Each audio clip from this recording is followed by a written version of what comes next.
Elle est née à une époque où le prophète, alayhi salatu wassalam, y passait de longues périodes dans les montagnes autour de la Mecque, pour se retrouver seul et méditer sur les grands mystères de la création d'Allah.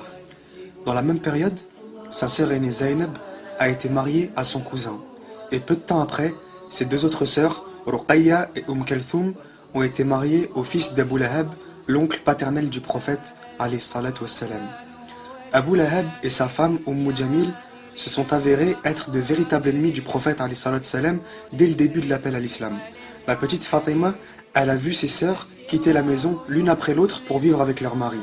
Et bien sûr, elle était trop jeune pour comprendre le sens du mariage et les raisons pour lesquelles ses sœurs devaient quitter la maison. Elle les aimait beaucoup et elle était triste et solitaire quand elles sont parties.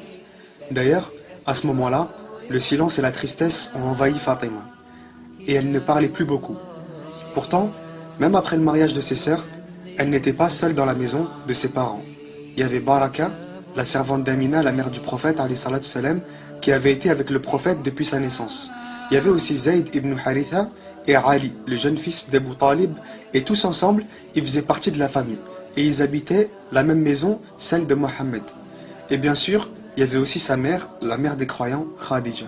Fatima, elle a trouvé beaucoup de réconfort auprès de sa mère Khadija et auprès de la servante Baraka. Ali, qui avait environ 2 ans de plus qu'elle, il était en quelque sorte le frère et l'ami qui avait remplacé son propre frère El-Qasim qui était mort en bas âge. Son autre frère, Abdullah, connu comme le bon et le pur, qui est né après elle, lui aussi est mort dans son enfance. Fatima, elle était super sensible pour son âge et quand elle avait 5 ans, elle a appris que son père était devenu Rasulullah, le messager de Dieu.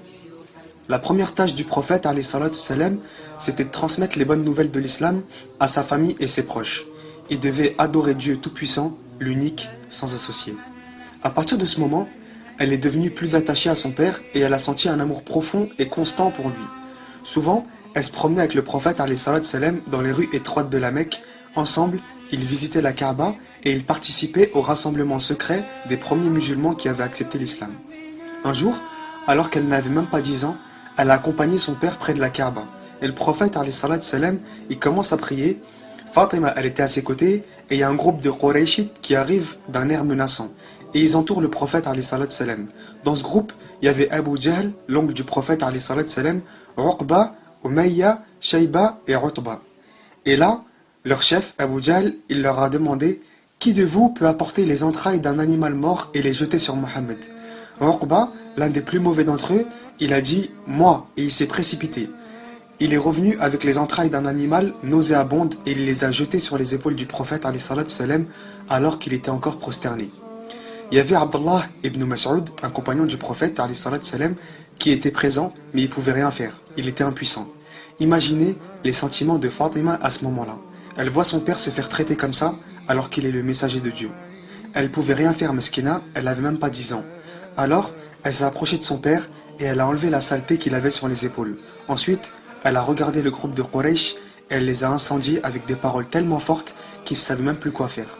Le prophète, alayhi salatu wassalam, il a leur relevé sa tête de la prosternation et a continué à faire la salette. Et il a dit « Oh Allah, punis les Quraysh ». Il a répété cette invocation 3 fois.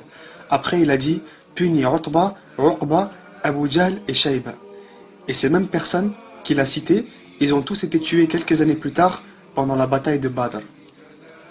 Un autre jour, Fatima, elle est avec le prophète alayhi salatu wassalam, qui faisait le tawaf autour de la Kaaba et il y a une foule de Qurayshites qui s'est rassemblée autour de lui. Ils l'ont attrapé et ils ont essayé de l'étrangler avec ses propres vêtements. Ils voulaient le tuer. Et Fatima, elle a crié à l'aide et là, il y a Abu Bakr qui se précipite et qui libère le prophète alayhi salatu wassalam en récitant la parole d'Allah « Ataqtuluna rajula an yaqula rabbi Allah » Tuez-vous un homme parce qu'il dit mon Seigneur est Allah alors qu'il est venu à vous avec des preuves évidentes de la part de votre Seigneur. Alors les gens, ils ont laissé le prophète alayhi salatu wassalam et ils se sont jetés sur Abu Bakr en le frappant jusqu'à le laisser par terre inconscient, saignant de la tête aux pieds. Toutes ces scènes d'opposition brutale, Fatima, elle les a vécues et elle n'est pas restée dans son coin. Elle s'est pas cachée mais au contraire, elle a rejoint son père dans la lutte pour la défense de l'islam. C'était encore une jeune fille et au lieu de jouer à la balançoire et aux poupées, elle assiste à des scènes violentes de persécution. Bien sûr, c'était pas la seule à souffrir. L'ensemble de la famille du prophète alayhi salatu wassalam a souffert de la violence des Qurayshites. Imagine ses sœurs, Ruqayya et Kalthoum, elles étaient mariées au fils d'Abu Lahab, l'ennemi numéro 1 du prophète alayhi salam. Et bien sûr, elles ont été répudiées par leur mari pour la grande joie du prophète alayhi salam. Ils ont tous souhaité que leur sœur aînée Zaynab, elle aussi, elle soit répudiée par son mari. Et en fait, les Qurayshites, ils ont mis la pression au mari de Zaynab pour qu'il la répudie, mais ça n'a pas marché. Alors ils lui ont dit, on va te donner la plus belle et la plus riche des femmes si tu divorces Zaynab. Et regarde ce qu'il leur a dit, subhanallah.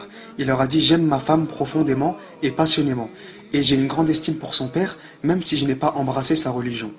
Ruqayya et Kalthoum, elles étaient heureuses d'être de retour à la maison. Et surtout, elles étaient heureuses de se débarrasser de Jamil, leur belle-mère. Tu m'étonnes, c'était une vraie vipère, un être humain avec une langue de serpent. Dès qu'elle parle, elle pique. Et peu de temps après, Ruqayya, elle s'est remariée au jeune et timide Uthman ibn Affan, qui a été parmi les premiers à avoir accepté l'islam. Tous les deux, ils sont partis et ils ont quitté la Mecque pour l'Abyssinie à cause des persécutions que subissaient les musulmans. Ensuite, les persécutions, elles ont augmenté, et le prophète alayhi salam et sa famille, ils étaient obligés de partir, et ils sont partis aux alentours de la Mecque, dans les montagnes, pendant des mois, avec très peu de nourriture, et c'était une période super difficile. Le seul répit qu'ils avaient, c'était pendant le Hajj. Et cette situation-là, elle a duré 3 ans. Suite à ces difficultés, Khadija, elle a perdu la vie. Le prophète alayhi salam et sa famille avaient alors perdu l'une des plus grandes sources de réconfort et de force qu'ils avaient. Dans la même année, l'oncle du prophète alayhi salam, Abu Talib, il est mort aussi, et cette année porte le surnom de l'année de la tristesse. Fatima, elle était maintenant devenue une jeune femme, et bien sûr, elle était très touchée par la mort de sa mère. Elle pleurait tellement qu'elle a eu des problèmes de santé à cause de son chagrin. Bien que sa sœur aînée Kalthoum, elle était toujours avec elle à la maison, Fatima s'est rendue compte qu'elle avait maintenant une plus grande responsabilité avec le décès de sa mère.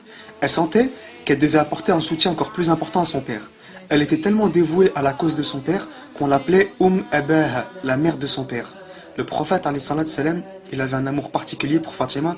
Il disait, celui qui a fait plaisir à Fatima a plu à Allah. Et celui qui a mis en colère Fatima a mis en colère Allah. Fatima est une partie de moi. Celui qui lui plaît me plaît, et tout ce qui la dérange me dérange. Elle était surnommée Zahra, la resplendissante, à cause de son visage rayonnant duquel émanait une lumière. Quand elle se levait pour faire la prière, le mihrab reflétait la lumière de son visage, subhanallah. C'était pas une femme comme les autres. Au lieu de passer son temps à discuter avec d'autres femmes de sujets et d'autres, elle priait beaucoup, elle lisait du Coran et faisait toutes sortes d'actes d'adoration. Aïcha, l'épouse du prophète, alayhi salam, elle disait d'elle, je n'ai pas vu une créature de Dieu ressemblant plus au messager de Dieu dans le langage, la conversation et la manière de s'asseoir que Fatima. Quand le prophète, alayhi salam, il la voyait venir vers lui, il se levait en allant vers elle, il l'embrassait, la prenait par la main et il l'asseyait juste à côté de lui. Et elle faisait exactement la même chose avec lui. Elle avait beaucoup d'affection pour les pauvres et les nécessiteux, et d'ailleurs, elle donnait souvent toute la nourriture qu'elle avait à ceux qui en avaient besoin, même si elle-même, elle avait encore faim. Elle n'avait pas d'attachement pour les choses de ce bas monde, ni pour le luxe, ni pour le confort de la vie.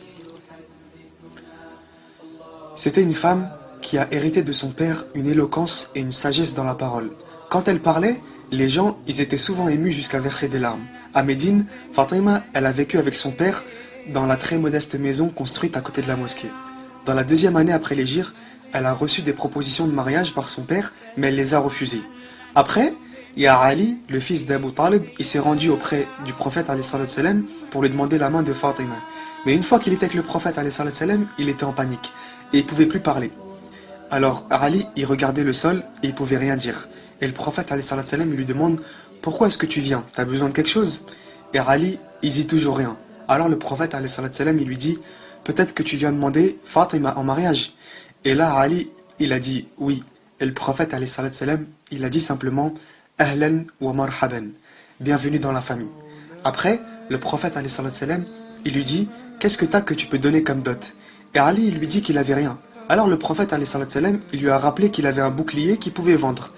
Alors Ali, il a vendu le bouclier à Uthman pour 400 dirhams. Et il se dépêche pour aller rejoindre le prophète alayhi salam. Et là, Uthman, il l'arrête et il lui dit, tiens, je t'offre un cadeau pour ton mariage avec Fatima. Et il lui offre le bouclier qu'il venait de lui vendre.